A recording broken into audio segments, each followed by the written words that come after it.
E aqui eles colocam uma correção, botam uma constante aqui que depois a gente pode acertar, que vai ser a MIBI menos a MIBI. Então, é uma outra alternativa que se apresentou na década de 60 para você resolver o problema da singularidade. Essa questão é uma questão que ficou na literatura até o início da década de 80. Depois, quando você vai fazer uma teoria quântica de campo, quantizar o campo de Maxwell com o monopolo magnético, o problema é muito mais complicado do que o caso simplesmente do campo do fóton.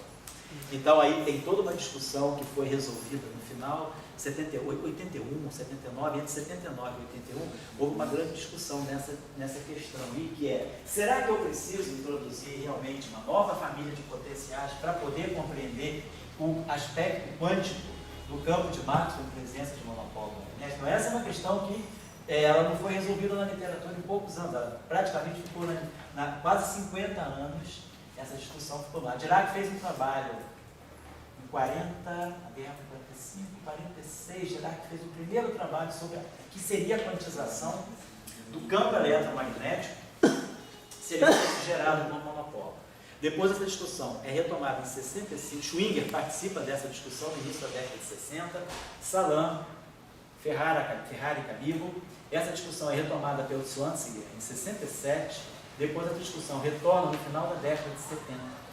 E aí que se chega a uma ideia do que seria, o que seria realmente, quem seriam os potenciais corretos para eu introduzir campo eletromagnético com monopolo magnético. Essa discussão é uma discussão bastante rica na literatura. Se vocês quiserem seguir o percurso histórico, eu posso passar depois as referências para vocês, tá certo?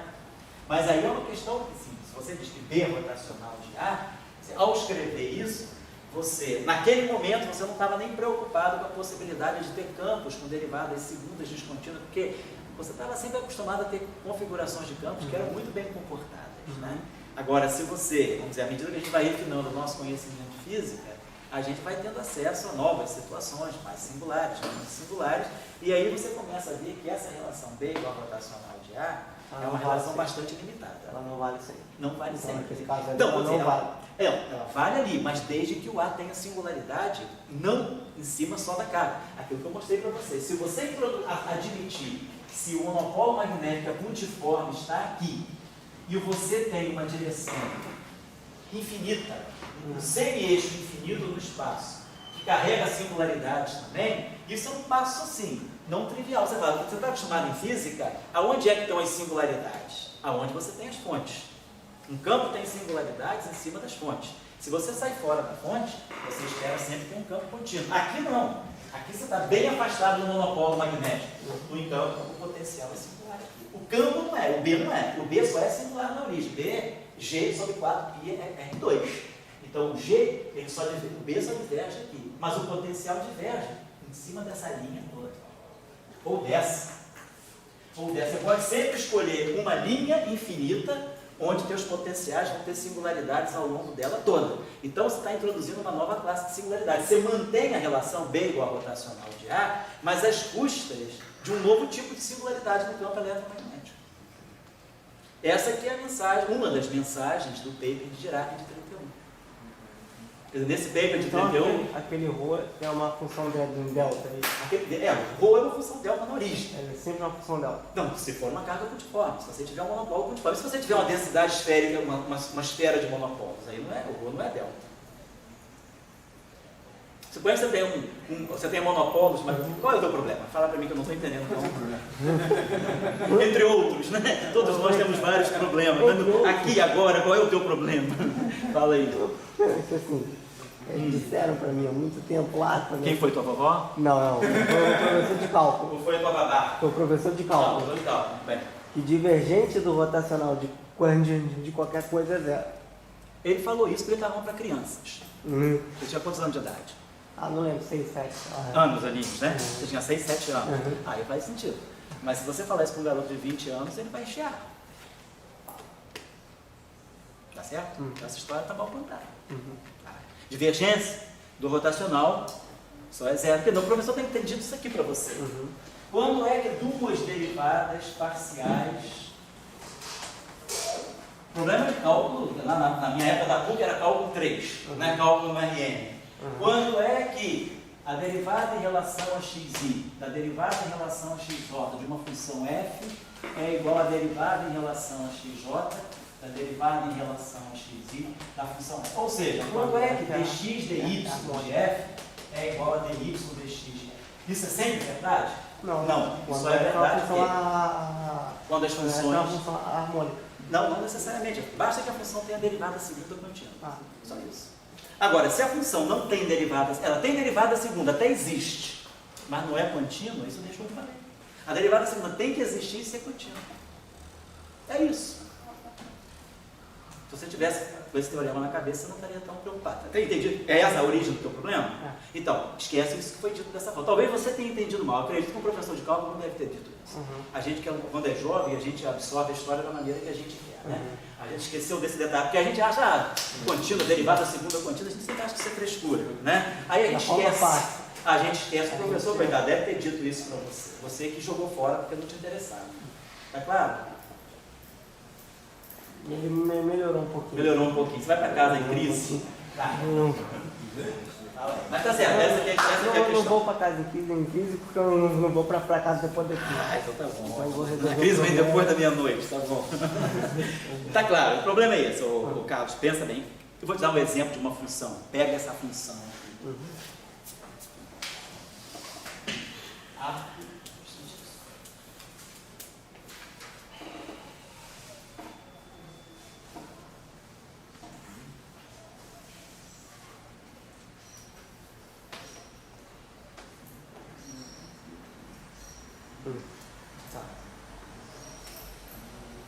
Só para ter certeza que é isso mesmo.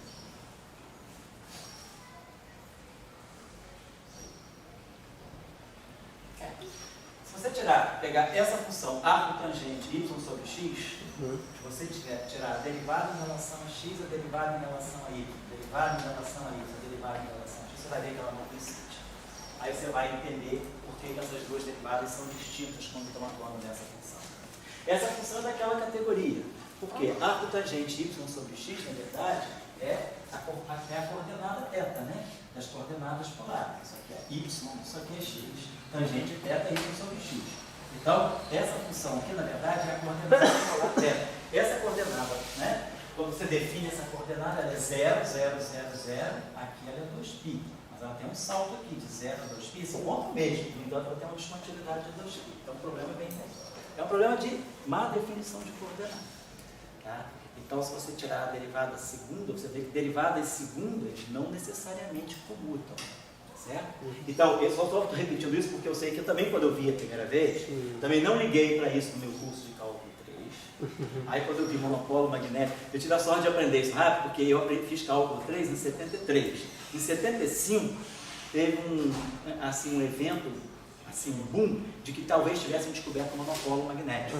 Aí eu fui assistir um seminário, eu estava na PUC, eu era estudante na PUC, assisti o seminário dos Vierca, professores Vierca, sobre monopolo magnético. Os professores Vierca falaram, se aparecerem monopólios magnéticos, que seriam monopólios magnéticos? Foi que deu essa notícia? Quer dizer, a notícia veio do exterior, veio dos Estados Unidos, né? De que teria sido descoberto o monopolo magnético.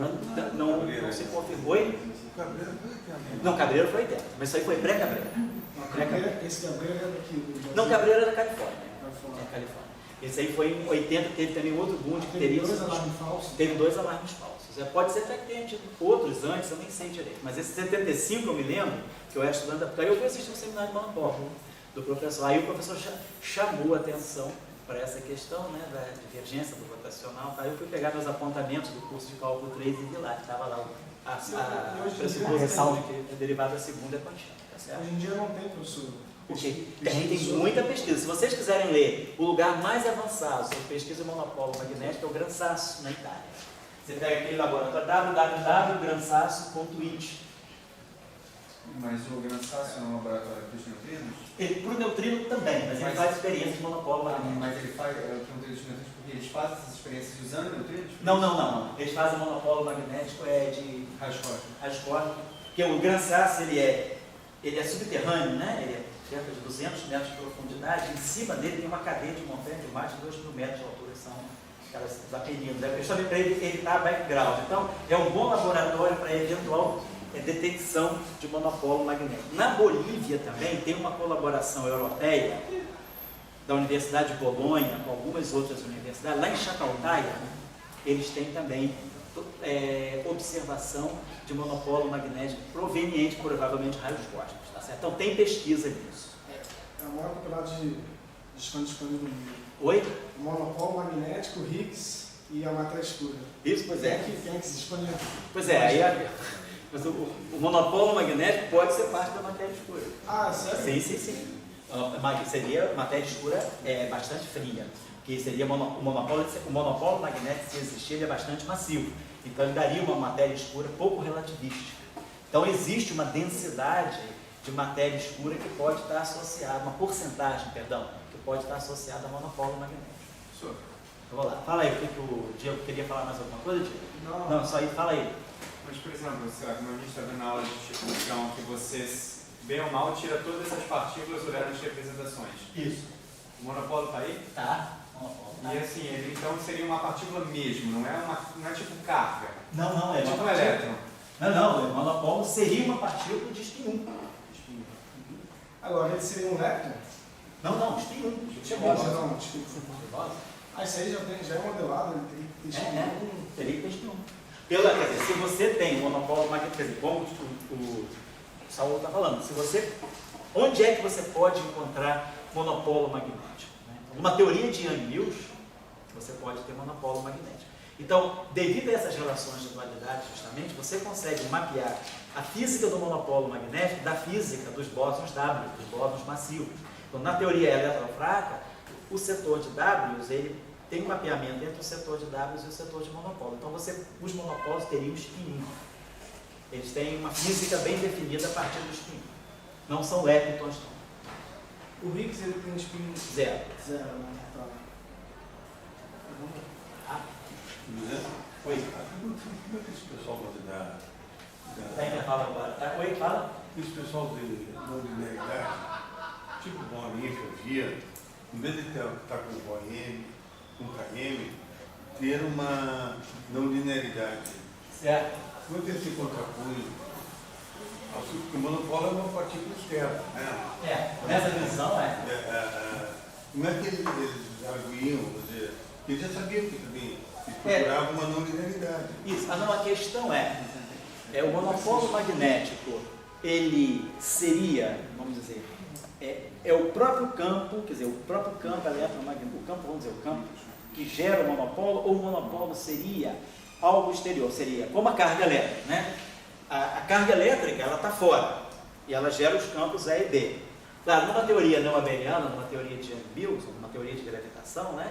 Você pode ter, na teoria de gravitação, a própria energia pode gerar o campo.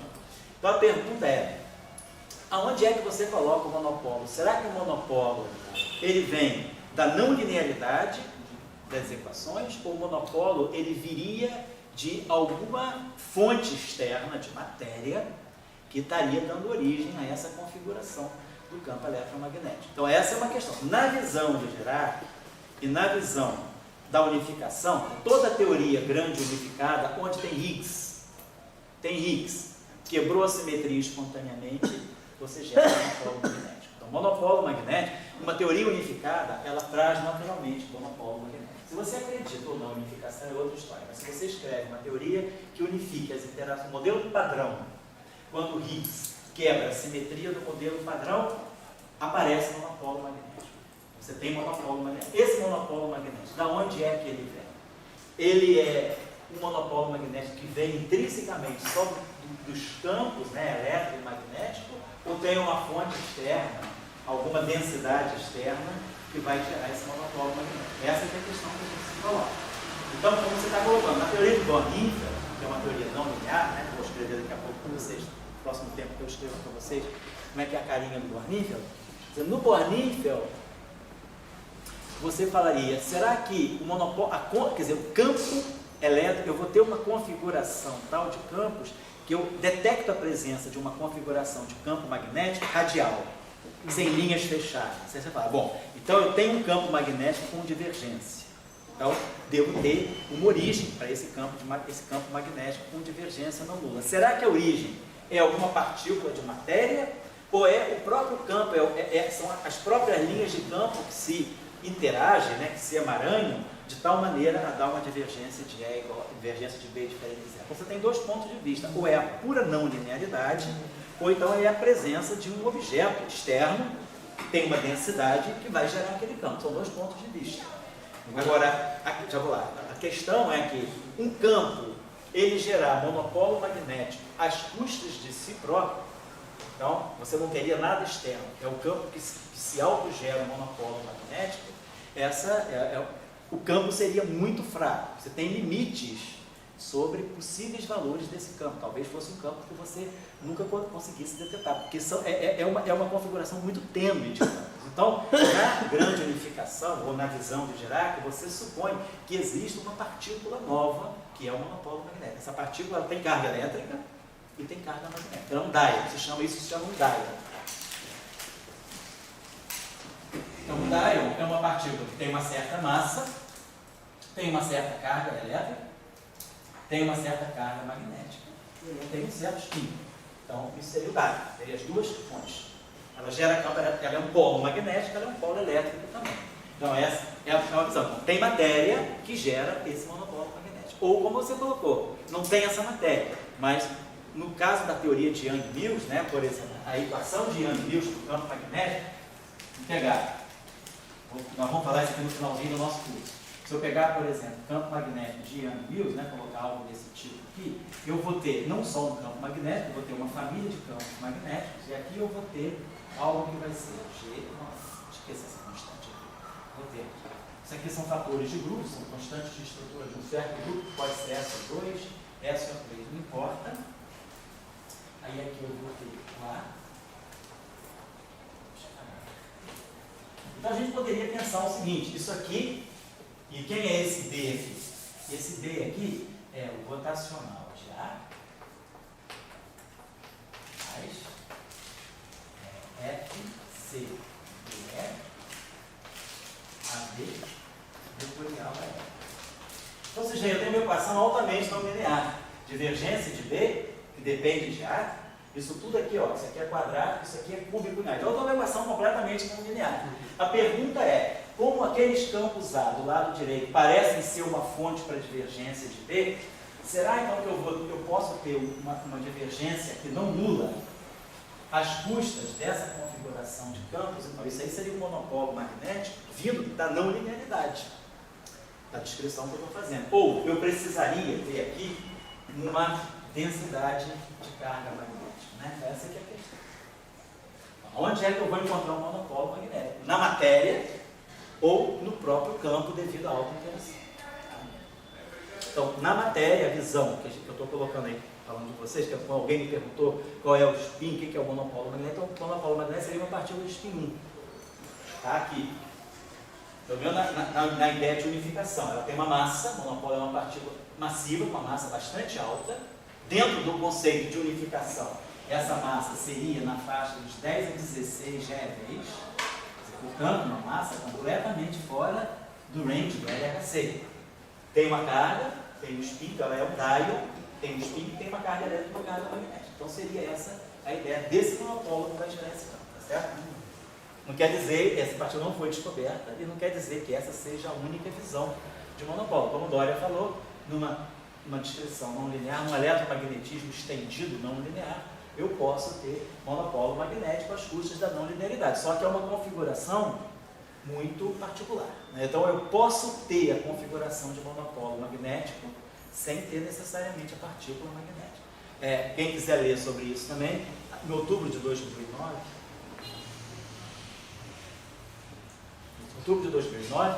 tem um Nature que saiu sobre a detecção de configurações tipo monopolo magnético em matéria condensada, em gelos de spin. Né? Então, se vocês procurarem no Google, né, spin ice and magnetic monopoles,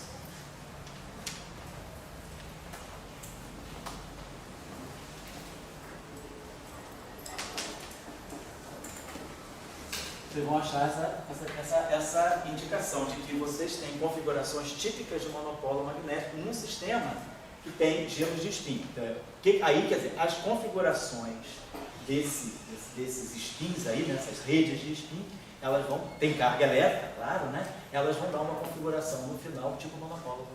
Tá? Agora, pergunta que eu faço. Se a gente tomar a teoria de campo a sério, a gente devia admitir que o universo é um environment of fields. Quer dizer, sem dúvida. O universo é um emaranhado, é um oceano de campos, né? Antes de ter planeta, essas coisas assim, né? Agora, a pergunta que eu tenho é o seguinte, né? Então, esses monopolos de campos, carga de campos e monopolos de campos, eles deveriam existir. Entendeu? Se você. A não linearidade também existe, claro, existe a linearidade, assim vai. Sem dúvida. Então, quer dizer, você ter um KM, um BOM, dependendo dos campos, deveria ser uma coisa natural se você toma a teoria de campo. Não, e é uma coisa natural que a teoria de Johnny. Não, claro, aí aparece. Mas eu digo assim, em termos do universo, será que a pergunta é a seguinte, será que ela tem partículas, vamos chamar de aspas, Certo. que elas têm um OM, um KM, dependendo de campos? E daí ela tem isso. O resto, se o spin dela aí já é uma composição de campos, é uma outra história. Mas vamos, ela consegue ter uma carga e uma corrente da existência. Claro. Então, perturbando o universo. A questão é saber, né, como é que o campo consegue, né, é uma questão assim aí é uma questão física, né, como é que as linhas dos campos, né, elas conseguem se organizar e se autossustentar para dar essa configuração estável de monopólio. Porque a pergunta é, de repente, essas configurações de campo existem, mas esse monopólio se forma e decai muito rapidamente. Essa configuração que daí o monopólio magnético não é uma configuração estável. Essa é uma outra questão que você tem que olhar no seu celular. Não adianta só formar uma configuração. Para dar ela o status de uma configuração estável, você tem que saber quanto tempo essa configuração existe com relação aos parâmetros de tempo típicos do problema. Será que essa configuração existe no intervalo de tempo de 10 a menos 24 segundos e ela cai? Ou ela é uma configuração de campo que tem uma duração razoável frente às dimensões temporais típicas dos processos eletromagnéticos, 10 a menos 16, 10 a menos 15 segundos? Aí você poderia pensar, bom, então é uma configuração que se aguenta por um certo tempo. Então, ou seja, isso aí tem uma certa estabilidade. Eu poderia pensar que realmente a não linearidade consegue gerar essa configuração. Agora, se a não linearidade, quer dizer, como os campos são dependentes do tempo e do espaço, se você, vamos dizer, você faz até uma simulação e você mostra que você consegue formar uma configuração tipo monopólio, mas essa configuração ela é transiente, ela dura o tempo 10 a menos 24, 10 a menos 20 segundos, quer dizer, ela existe, mas no tempo curto demais para você categorizar como sendo uma configuração estável do sistema. A não linearidade é complicada por isso. Né? Se você mexer um pouquinho, será que você altera muito o problema? Né? Não é uma questão simples. Desse ponto de vista, você reduz muito mais. Então o problema fica muito mais simples. Você fala, não, existe uma partícula externa, estável, que colocando ela aí, ela vai gerar um monopólio. Então você joga a tua expectativa do monopólio na existência de uma outra partícula. Aí você fica meio sossegado. Agora, a mesma coisa você pode perguntar, e se eu tiver um sistema só de campos, será que eu consigo gerar campos elétricos sem ter cargas elétricas? Mas não tem carga, não tem nada, só tem fóton. Será que eu tiro o campo E1 sobre R2 a partir de só de fótons? Só não tem matéria, só tem fóton, só tem radiação eletromagnética. Quais são os campos que eu posso gerar, mesmo introduzindo não linearidade, quais são os campos que eu posso gerar a partir só daquela energia daquele campo? Eu não coloco matéria nenhuma. Então, será que o campo ele vai ter uma estrutura estável que eu possa... mas esse campo ele tem o mesmo status que o campo de uma carga. Eu acho que a não linearidade teria que pensar um pouco nessa discussão. É uma questão, matematicamente é viável. Matematicamente é viável. Agora, qual é a estabilidade dessa solução para você dar a ela um caráter de uma solução, de uma configuração estável? Acho que essa é a discussão. Tá? Vou dar um intervalo agora que eu realmente tenho que fazer uma ligação. Eu volto a contar, são 10 para 6, a gente continua a discussão, eu vou cortar a discussão, são 10 para 6, a gente volta às 6 e 5, só para eu localizar aqui o que a gente fez, né? Tem que falar um pouquinho mais da dualidade para vocês, para a gente agora entrar na outra parte, tá? Já volto, até já.